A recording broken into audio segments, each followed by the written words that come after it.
Good morning my dear friends. ನಿನ್ನೆ ಗೋವಾಕ್ಕೆ ಹೋಗಿ ಬಂದೆ. ಸೊ ಇವತ್ತೇಗೇನು ಎಕ್ಸಸೈಸ್ ಸ್ಟಾರ್ಟ್. ಸೊ ಇವಾಗ ಏನಾಗಿದೆ ಅಂದರೆ, ಕೆಲವರು ಫೀಸ್ ಕಟ್ತಾರೆ, ಸಪ್ಲಿಮೆಂಟ್ಸ್ ತಗೊಳ್ತಾರೆ, ಬಟ್ ಕ್ಲಾಸಿಗೆ ಟೈಮಿಗೆ ಜಾಯ್ನ್ ಆಗಲ್ಲ. ಕೆಲವರು ಜಾಯ್ನೇ ಆಗೋದಿಲ್ಲ, ಮಲ್ಕೊಂಡಿರ್ತಾರೆ. ಆಲಸ್ಯ ಮಾಡಬೇಡಿ, ಯಾಕಂದರೆ ಇದು ನಿಮಗೆ ಫ್ಯೂಚರಲ್ಲಿ ತುಂಬಾ ಕಷ್ಟ ಕೊಡುತ್ತೆ.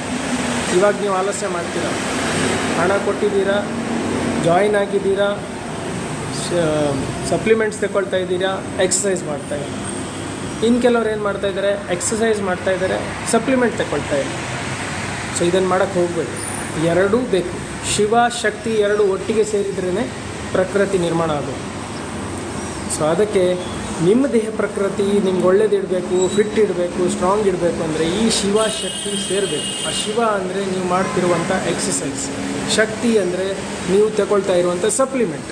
ಸೊ ಇದು ಎರಡೂ ಕೂಡ, ಶಕ್ತಿ ನಿಮಗೆ ಸಪ್ಲಿಮೆಂಟ್ ಅಂತ ಸಿಗುತ್ತೆ, ಎಕ್ಸಸೈಸ್ ನಿಮಗೆ ಆ ಶಕ್ತಿನ ಉಪಯೋಗ ಮಾಡೋಕ್ಕೊಂದು ದಾರಿ ತೋರಿಸುತ್ತೆ.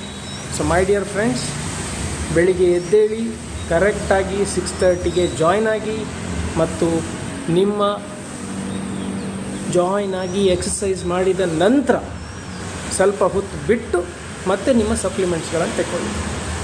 ಯಾವತ್ತೂ ಗಡಿಬಿಡಿ ಮಾಡಬೇಡಿ ಯಾವುದೇ ವಿಷಯದಲ್ಲಿ.